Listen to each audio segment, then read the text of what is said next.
Aryan Carter is a bona fide star for Tennessee as a junior. Would you agree with that? Totally agree. Okay, I think you start 13 games as a sophomore, you play extensively as a freshman. I agree with you. I think he's a bona fide star. He passes the eye test. I think he would start for Alabama or Georgia. I don't think there's any question about that. I don't think it's about him finding a place that needed a linebacker and he just fit in. Is it a good thing? Today's tough question. Let's make it a poll question on the YouTube page as well. Today's tough question is this: is it a good thing that in year 5 that Tennessee's most proven star is a defensive player? And I don't think there's any arguing that, because if you go on the offensive side, you've got a rebuilt offensive line, you've got a reset trio of receivers, you got to replace Dylan Sampson, you've got an unproven quarterback, whoever it might be. I don't think there's any doubt that it's Aryan Carter. As a matter of fact, had you asked me last week before Tennessee made their selections for SEC Media Days, I would have said he's the one lock. I really don't know who the other two dudes are going to be. I thought they might take Joey Aguilar as a PR move, but they didn't do that. And I just don't see any argument that Aryan Carter is the biggest star on this team, especially with Jermod McCoy being sidelined, at least in preseason camp. Yeah, I mean, I agree. I think that I don't think it's a bad thing. I mean, now let's be honest. A fully healthy Jermod McCoy, Aryan Carter, Boo Carter, I think Jordan Ross is going to explode. I mean, I think there's a very good chance, not just Tennessee's biggest star, but Tennessee's like 5 best players could be on defense this year. Wow. I think you're right. Yeah. Yeah. It's very interesting. Now, I think one of the possibilities, and I want to be fair on this, is one of the things that's unique about this and Heupel always planned this. If you look at the way he built the roster, he planned for this to be the year 5, where he relied almost solely on the recruits he signed out of high school. So offensively, and you see that this year more than anywhere else. I mean, they replace how many starters on? I mean, they replaced 4 starters on the offensive line. They lost their quarterback. They replaced all 3 receivers. They replaced their running back. I think Heupel had set himself up that he knew this was going to be the case in year 5. So I don't look at it as a problem as much as I look at it as a test for Josh Heupel. He's an offensive guru, and these are the players he specifically went for out of high school more than anything. A little bit before your time, but let me ask you this. When Hal Mummy was at Kentucky, who was their best defensive player? Oh, God, I don't even know. I covered the team. I don't know. Okay. I mean, because Hal Mummy would take linebackers and defensive backs and put them on the offensive side, and he would put his defense in a bind. Hal Mummy was an extreme example of a guy that embraced non-traditional football in terms of going for it on 4th down, going for it on your own end. I mean, some crazy stuff that he did to try to make Kentucky contenders. The fact that Aryan Carter is a bona fide star, Jermod McCoy, and the defense, the way it played last year, and it played incredibly well, top 3 in the SEC, I think it's an incredibly good thing. So I'll ask you, today's tough question brought to you by Banks & Jones, Tennessee's trial attorney, banksandjones.com. Is it a good thing that Tennessee's star player is on defense? Here we go. Today's tough question. Boom. You heard that. Now take it. The Dave Hooker Show with Caleb Calhoun.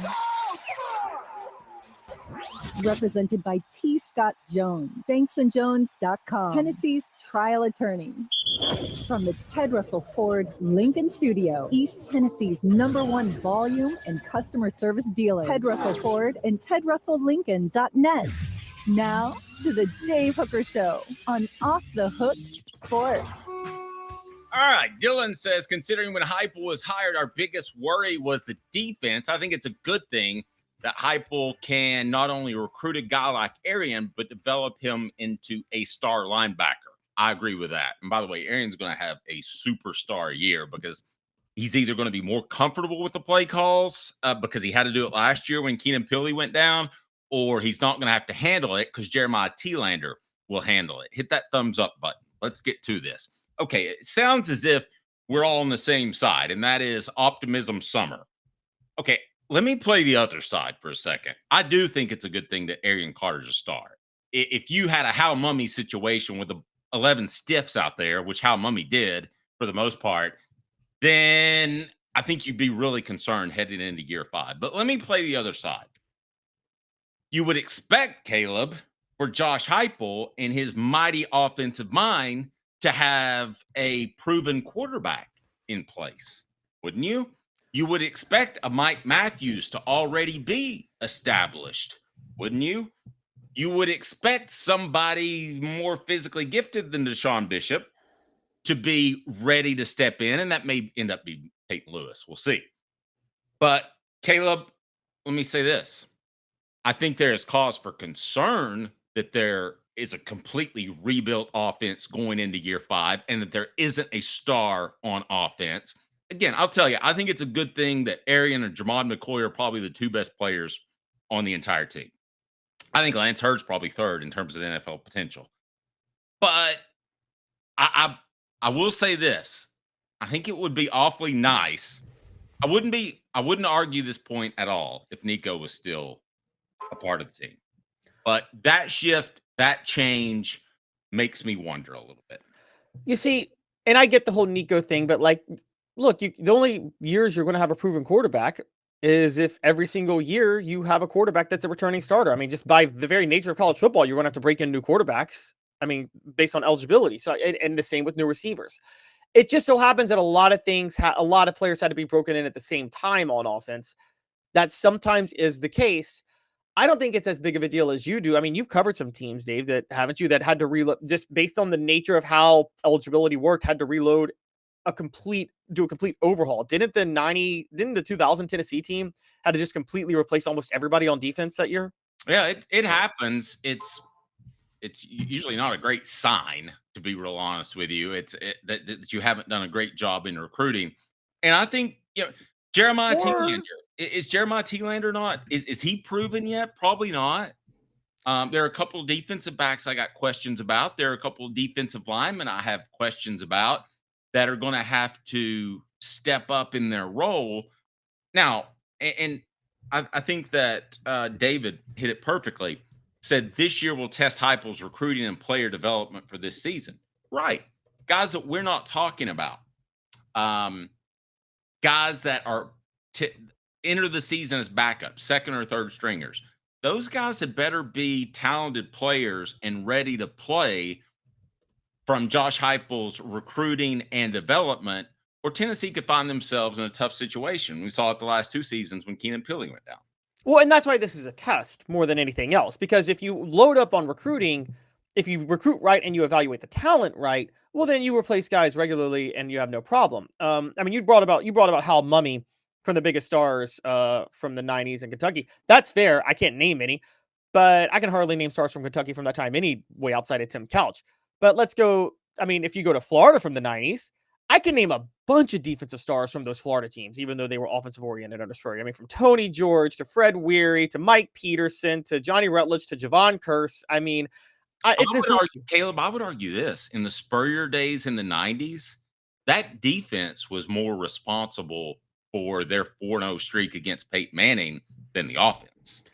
For 3 of those 4 games, you're absolutely right. Now, the 95 game, the offense scored 62 points on John Chavis. So I gotta say that one you give it to the offense. But you're right. The other 3, it was totally the defense. And I mean, Bob Stoops was defensive coordinator, and I mean, let's call it what it is. We have great respect for David Cutcliffe and Peyton Manning, but Bob Stoops won all of those chess matches, didn't he? Against Peyton Manning. Every single one. Every single one. I mean, yeah. I mean, it was just they ran the freeze plays, which were 2 plays that were called in the huddle, and then you go to the line of scrimmage and you'd scream Omaha or some city in Nebraska, and you knew which play to run, and it seemed like Florida knew exactly which play that Tennessee was going to run every single time.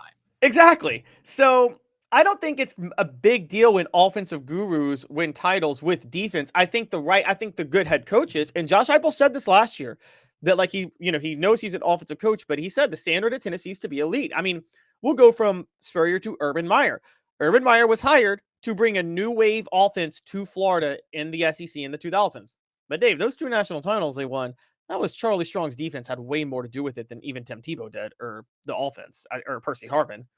And Agreed. yeah, Adam says Aryan Carter is probably the best linebacker we've had since Henry To'o. I get into the discussion of linebackers, guys that play on the edge as opposed to the middle, like To'o and Jeremiah Telander, are almost a different position to me. I have trouble comparing those two, but I actually believe at the end of this season, Aryan Carter and Henry To'o will be held in the same regard in terms of NFL draft prospects. I think if you're Tennessee, you're already laying the groundwork to try to keep Aryan Carter. Let's not forget, it's not a natural to bounce to the NFL if you're a top 3-round pick, because Tennessee can pay you. Places can pay you. They can find money to keep you. You think Miles Kitselman got extra money to come back? Of course he did. absolutely. He could have gone to the NFL and made decent money. So I think you're already laying the groundwork to keep Aryan Carter for 2026. I do think it's a good thing that he's Tennessee's biggest star. I think the fact that they don't have a bona fide star on offense is a little unsettling. Okay, yes, you would expect them to have one bona fide star, but we have to be fair with just the way things played out with Nico transferring. I mean, the way Josh Heupel planned it was, let's call it how he planned it. He expected to replace a lot of those weapons on offense this year, but he also planned for Nico to be ready to step in with another year of experience and really, really hit his stride. And then everything gets thrown for a loop because of Nico transferring and how that played out. And so then he has to go and get a veteran quarterback in Joey Aguilar. But I think we're underrating. Yes, there's not a proven star, but there are some potential stars. And I think we're really underrating potential stars. I mean, we can go back, and I always go back to the 98 team. Did anybody think Peerless Price would be that reliable of a go-to receiver on the outside where T. Martin could just close his eyes and throw it up? Well, you got to remember, he was coming off an ankle injury in spring practice, a fractured ankle, and he was also a little smallish. Yeah, 5'11", right? Yeah, I mean, if Cedric Tillman and Peerless Price stood next to each other, you'd say Cedric Tillman is the better prospect because Cedric Tillman's a monster. Absolutely. Absolutely. And Peerless Price is smaller than Marcus Nash or Joey Kent was. He had T. Martin throwing in the ball, not Peyton Manning, and became the most productive receiver per touch, had the most productive season per touch for a receiver in Tennessee football history. Not even close. And honestly, I think that's what you're looking at with this offense. You're seeing a lot of new guys come in, but that doesn't mean that those new guys can't be elite. Now, I mean, remember, that 98 team was built off the 97 recruiting class.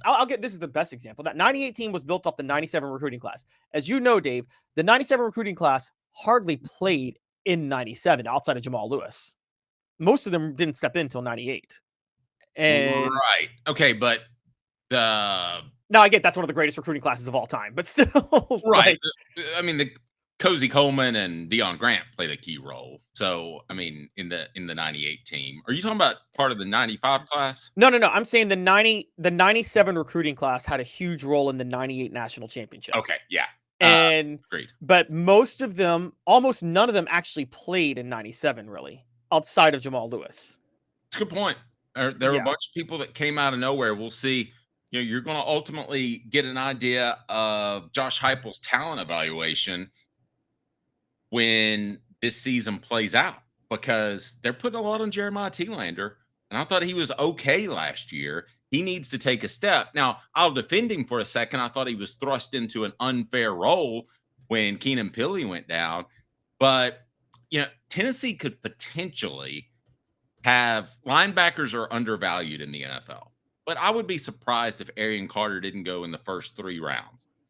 They could potentially have a first-round cornerback in Jermod McCoy, and I think Telander will play in the league. We've seen some defensive linemen and guys up front go to the NFL and get drafted.